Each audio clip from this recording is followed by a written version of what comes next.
நீ வீட்ல தனியா இருக்க அப்படின்னு சொல்லி தனியா இருந்தா டிப்ரெஷன் போயிடுவ, அதனால நீ உடனே ஒர்க்குக்கு போன்னு என் ப்ரொஃபஷனே மாத்தி விட்டாரு சார். நல்லா யோசனை பண்ணு, நான் எங்க எப்படி இருக்க வேண்டியவன். ஆக்சுவலா நான் எம்காம் எம்ஃபில் முடிச்சிட்டேன். டெய்லி வில்லிவாக்கம் போயிட்டு எடுத்துட்டு வருவேன் கிளாஸ். எனக்கு அதுல கஷ்டம் இல்ல, எனக்கு அது ரொம்ப பிடிச்ச வேலைனால பண்ணிட்டு இருந்தேன். ஆஃபீஸ் போகும்போது ஜாலியா போகணும், நம்மளுக்கு பிடிச்ச வேலையை லவ் பண்ணி பண்ணோம் பிரதர்.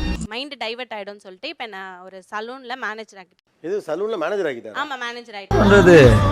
எல்லாம் என் தலையில. அதாவது இப்போ ஏதாவது ஒரு டிப்ரெஷன் வருது அப்படின்னா முதல்ல டிப்ரெஷன்னா என்னன்னு எனக்கு சொல்லுங்களேன். அது தெரியல.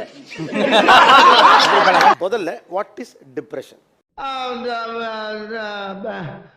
வந்து இப்ப நான் என்ன உங்கள்கிட்ட சொல்றது? எக்ஸாக்டாக தெரியல சார். அப்ப என்னன்னே தெரியாம அத டிப்ரெஷன் எப்படி சொல்றீங்கன்னு கேக்குறேன். மூல கோளாறு உள்ளவன் லூசு பைய. ஏதாவது ஒரு கவலை வந்துடும் சார் அவங்களுக்கு. என்னன்னா ஒர்க் ரிலேட்டடா Work ல இல்ல கவலை ஃபேமிலி வருதா? ரிலேட்டடா. உங்க எண்ணம் ராங், உங்க திட்டம் ராங்.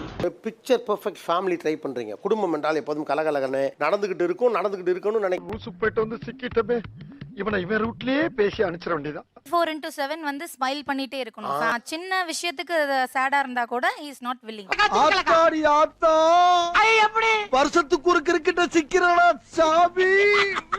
முதல்ல சொல்ல புரிய போறேன். சாட்னஸும் பார்ட் ஆஃப் லைஃப். அது ஒரு டேஸ்ட் ஆஃப் லைஃப். புரிஞ்சதா? ஃபுல் வீடியோக்கு ஹேண்டிலுக்கு கீழே லிங்க் இருக்கு, அதை கிளிக் பண்ணி பாருங்க. அப்படியே சேனலை மறக்காம சப்ஸ்கிரைப் பண்ணுங்க.